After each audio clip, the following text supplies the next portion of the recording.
Betsy DeVos is a hero to me. I do not use that word lightly. Ronald Reagan was a hero from afar, Bill Buckley and Margaret Thatcher from up close, Father Sirico, Chris Maurin, and my wife Laura today. Like Laura, Betsy is courageously changing the world. But if you ask her what she cares most about, faith and family top the list. Dick and I are two very lucky guys. Like my heroes, Betsy never wilts under pressure. From the moment I met her 20 years ago, I knew her unpracticed charm and charisma came from a very deep place, like Father Sirico and Chris. I've often marveled at how Betsy always seems on message, even when being assaulted in some unfair or dishonest way. And then it hit me. She's not speaking from talking points. Like Buckley and Reagan and Thatcher, she speaks the truth of the ages, and truth always transcends politics. Finally, like my other heroes, Betsy understands that being a hero has nothing to do with popularity, celebrity, or even finding the Holy Grail. You see, heroes don't always win in real life. Heroes do walk in to the fire. Heroes do always walk towards the fight with little concern for themselves. No, heroes don't always win, but they do always get back up, and the world is a better place because they're here. Ladies and gentlemen, it is an honor to introduce my hero, Betsy DeVos.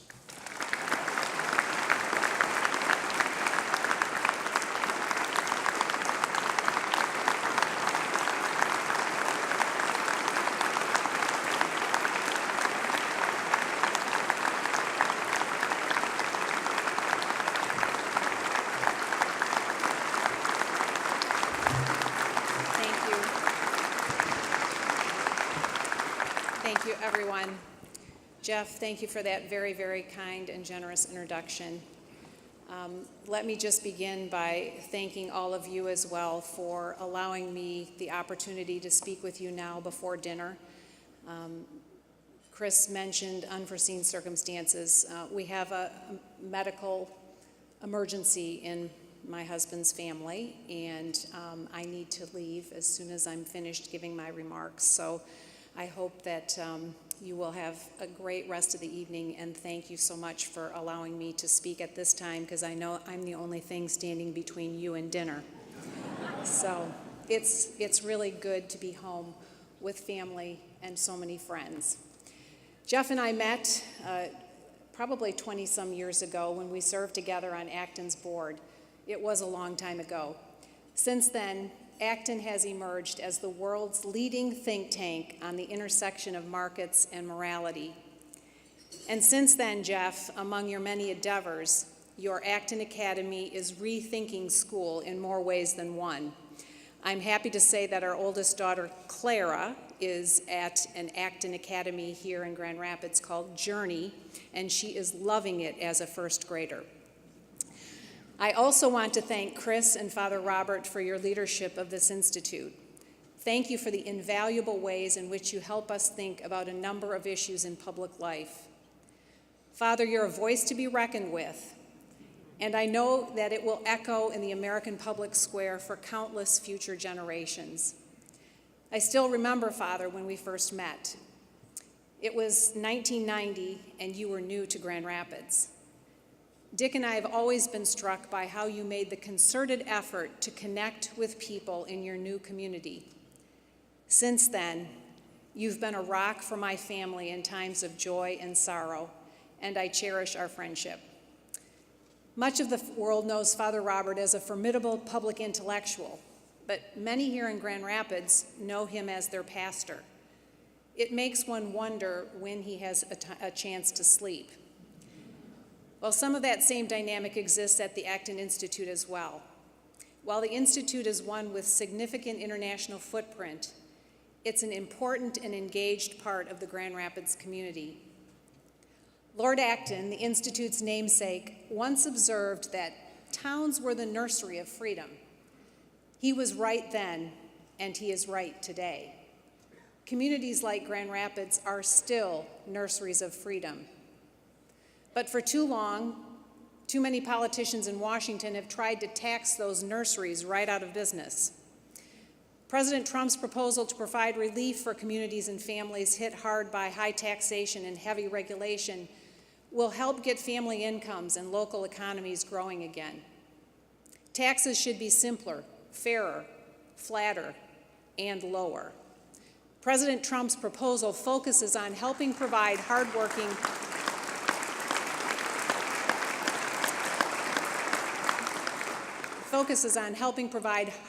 Americans with opportunities for growth. Father, I know that this evening you're going to speak about subsidiarity. I had to look that word up. A theological federalism of sorts. Those who are the closest to a problem know or can figure out the best solution. Nowhere is that more needed than in education. Some in Washington seem to think that because of their proximity to power, they're in a position of making decisions on behalf of parents. And that's become the status quo in education. But as we remember Ronald Reagan's great quip, status quo is just Latin for the mess we're in. Well, there are many inside and outside the mess we're in who insist a government system is best equipped to educate children. In that flawed scenario, the state replaces the family, the schoolhouse replaces the home, and the child becomes a constituent. But it is the proximity of parents to their own children that naturally puts parents in the position of power. I've been in the job in Washington for some time now, and I came into office with this core belief. It is the inalienable right and responsibility of parents to choose the learning environment that best meets their child's individual needs.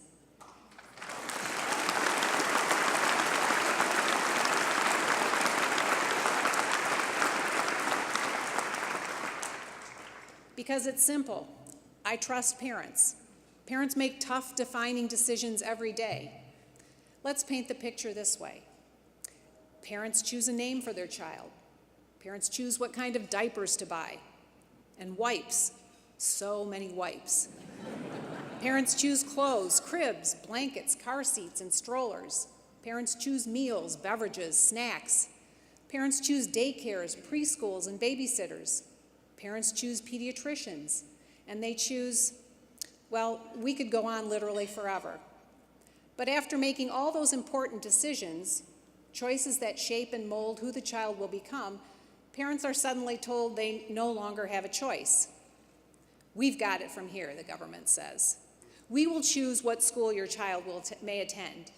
We will choose what he or she will learn. We will choose how he or she will learn. Too bad if you wanted to send your child to a school that better matches your beliefs and values, they say. Tough luck if you needed a school closer to work or to daycare. They offer only a simple sorry if the school to which they are assigned just isn't a good fit for your child's unique needs. But they say your hard-earned tax dollars most certainly cannot support another choice. Your money belongs to the system, not to your student, they say. Well, let's not mince words on this. They are totally wrong.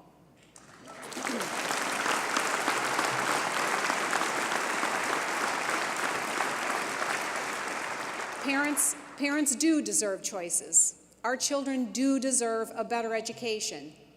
Our country can and must do better.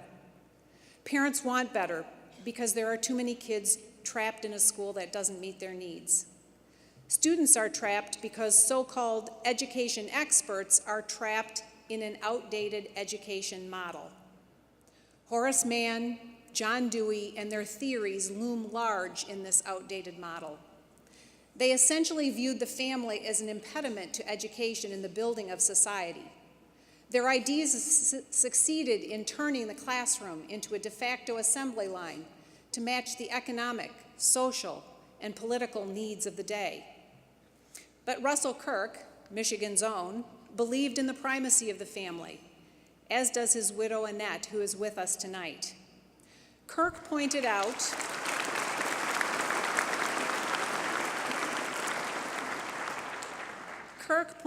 that despite attempts to make everyone the same, they aren't the same. Individuals could never be severed from the natural institutions of family, church, and community, nor should they be. And no government can usurp the primary responsibility of parents to raise their own children.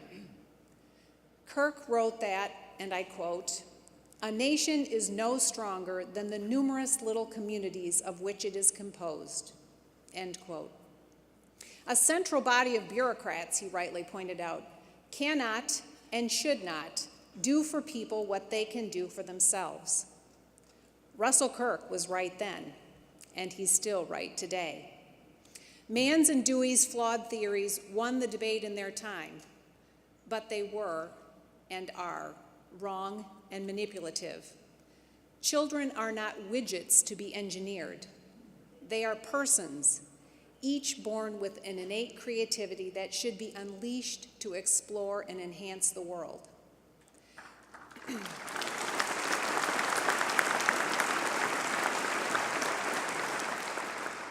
These failed theories are why too many schools are failing too many students. And this antiquated approach, incidentally imitated today by too many private and parochial schools as well, fails families by forcing children into the same one-size-fits-all box. Too many politicians and self-styled education experts fail students as well. They arrogantly believe they wield the magic wand that will fix education for every student in every school across the country. But there is no magic wand. The top-down, one-size-fits-all approach has not worked, and it will never work. Todd Rose, author of an excellent book called The End of Average, writes, "The hardest part of learning something new is not embracing new ideas, but letting go of old ones." Everyone should embrace the idea that education is an investment in individual students. That's why funding and focus should follow the student, not the other way around. But we need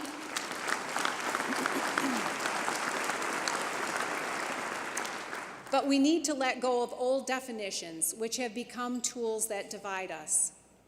Isn't the public made up of students and parents? Isn't public money really the taxpayers' money, your money? And doesn't every school aim to serve the public good? A school that prepares its students to lead successful lives is a benefit to all of us. The definition of public education, therefore, should be this: to educate the public. That's why we should fight less about the word that comes before school and fight for the students a school serves. I'm committed to expanding choices for families across America. Choice in education is good politics because it's good policy. And it's good policy because it's demanded by good parents who want better for their children. What choice looks like for one family here in Michigan will be different from what an Illinois family decides. In fact, what choice looks like for one child may be different than what it looks like for his or her own sibling. States are different, families are dynamic, and children are unique. They should be free to pursue different avenues that lead each child to his or her fullest future. That's why I wholeheartedly believe that choice should not mean a new mandate from the federal government. Now, that might sound counterintuitive to some, coming from the U.S. Secretary of Education. But after 8 months in D.C. and 3 decades working in states, I know if Congress tries to mandate choice, all we'll end up with is a mountain of mediocrity, a surge of spending, and a bloat of bureaucracy to go along with it. But D.C. does have an important supporting role to play in the future of choice. We can amplify the voices of those families who only want better for their kids. We can assist states who are working to further empower parents, and we can urge those who haven't to start.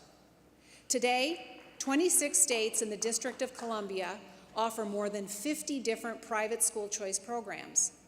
And while there are similarities, no two are the same.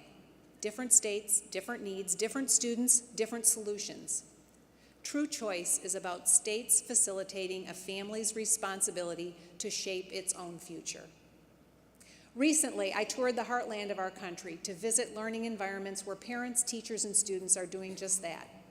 We called it the Rethink School Tour because I wanted to highlight and learn from innovative educators who are breaking free of the standard mold to better meet the needs of their students.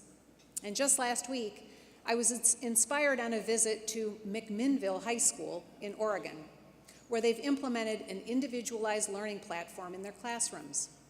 Students learn and advance at their own pace. Those who need additional time on subjects get it. Those who are ready to move on can. Individualized or personalized learning recognizes that no student is the same and that each child learns in his or her own way. When we focus on the needs of each child, success can then be measured by what they are learning and mastering, not by how long they sit at a desk. Time and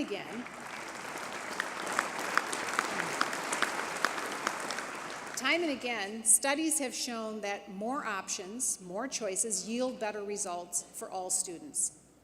The Urban Institute recently looked at Florida's tax credit scholarship program, one that provides low-income parents the opportunity to send their students to the school of their choice. Florida's program was one of the first in the nation, and today it serves more than 100,000 students across the state. While previous studies have shown increased achievement for scholarship recipients, this study also found a significantly increased college attendance rate. Further, the study demonstrated the longer a student participated in the choice program, the better their long-term educational outcomes. The data are encouraging, but I didn't need another research paper to know that the program works. I've seen living proof. Some of you may have heard me or President Trump share Denisha's story, but I think she tells it best herself. Hi, my name is Denisha Merriweather. I'm from Jacksonville, Florida. The neighborhood where I grew up is filled with abandoned homes, closed stores, drug abusers, and heavy police presence. The schools that I attended were all underperforming, and they still are. I remember in the second grade being so confused and upset because I didn't understand the lesson being taught. I feared being ridiculed by my peers, so I did my best to fit in and get by. I failed the third grade twice. The teachers assumed that I would end up like my mother and her brother and drop out of school. I hated school, and to make things worse, my home life was not stable. I often lived in a motel with my biological mother, and we moved constantly. I was becoming another statistic. But the summer before my 6th grade year, I began to live permanently with my godmother. She enrolled me at a small Christian private school in Jacksonville, Florida, using the Florida Tax Credit Scholarship. With the help of community organizations, mentors, and my godmother, I was able to become the first in my family to graduate from high school. I earned a bachelor's degree and a master's degree in social work. Instead of being another student trapped in a school that doesn't work for them, I ended the cycle of poverty in my life. I now work at the U.S. Department of Education to ensure that every student, regardless of their family's income, has the opportunity to pursue an education that's great for them. When I go back home, I see that I beat the odds.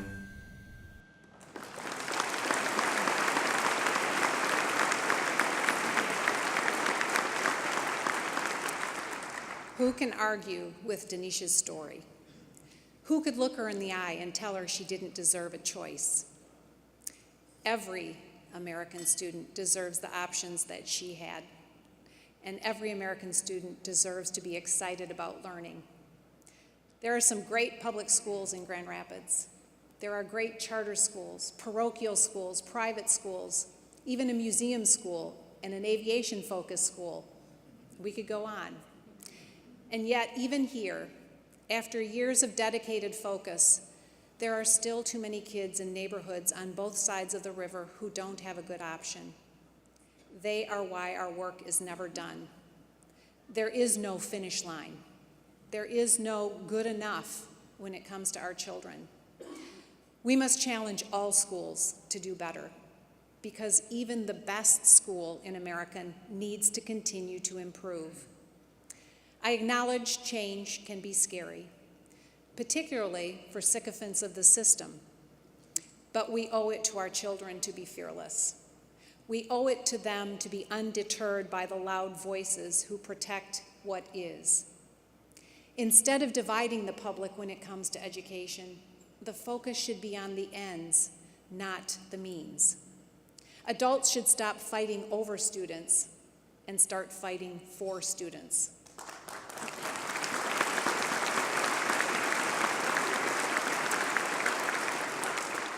We all need to fight for students like Denisha. The rising generation represents 100% of our future. They deserve 100% of our effort. I know we can count on all of you. Thank you, God bless you, and God bless America's future, our students.